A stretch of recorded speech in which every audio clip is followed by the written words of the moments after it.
దేవుని పరిశుద్ధ నామంలో మీ అందరికీ వందనాలు తెలియపరుస్తున్నానండి. ఈ దినం దేవుని మాటను మనం ధ్యానం చేసుకుందాం. పరిశుద్ధ గ్రంథంలో నుండి యెషయా గ్రంథము 41వ అధ్యాయము 10వ వచనం. దిగులు పడకుము, నేను నిన్ను బలపరుతును. హల్లెలూయా. పగలు 3 గంటల సమయంలో పేతురు యోహానులు దేవాలయంలోనికి వెళ్ళుచుండగా పుట్టినది మొదలుకొని కుంటివాడైన ఒక మనుష్యుడు దేవాలయంలోనికి వెళ్ళువానిని భిక్షమడుగుతూ అతని జీవితాన్ని కొనసాగిస్తున్నాడు.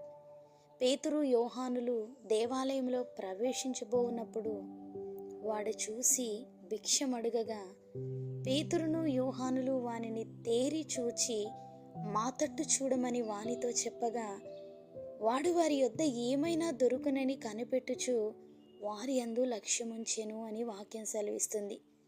నజరేయుడైన యేసుక్రీస్తు నామమున నడువుమని చెప్పి వాని కుడి చేయి పట్టుకొని లేవనెత్తగా వెంటనే వాని పాదములు చీలమండలు బలము పొంది వాడు దిగ్గున లేచి నిలిచి నడిచెను అని అపోస్తుల కార్యములు 3వ అధ్యాయము 8వ వచనంలో ఈ మాటలు మనకు కనబడుతుంటాయి.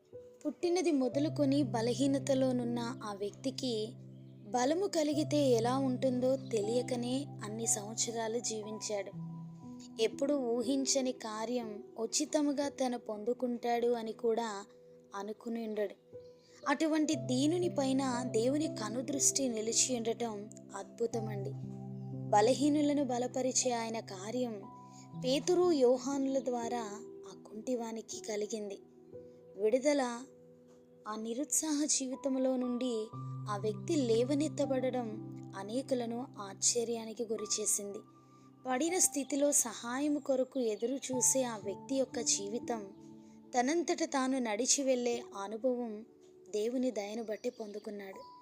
ఎలాంటి పరిస్థితిలోనైనా మనల్ని బలపరిచేవాడు ఆయన మాత్రమేనండి. ఏ విషయంలో బలహీనతగా ఉన్నామో ఆ సమస్యలను బట్టి ప్రార్థించగలిగితే, ఎలాంటి పరిస్థితుల్లో బలహీనలమయ్యామో, ఏ స్థితిని బట్టి బలహీనపరచబడ్డామో అన్ని పరిస్థితులు ప్రభు సన్నిధిలో మనం జ్ఞాపకం చేసుకుంటూ వివరిస్తూ ప్రార్థించగలిగితే మనం బలపరచబడతాం. ఆ దేవుని యొక్క కృప మనందరికీ తోడైండి మనల్ని నడిపించునుగాక.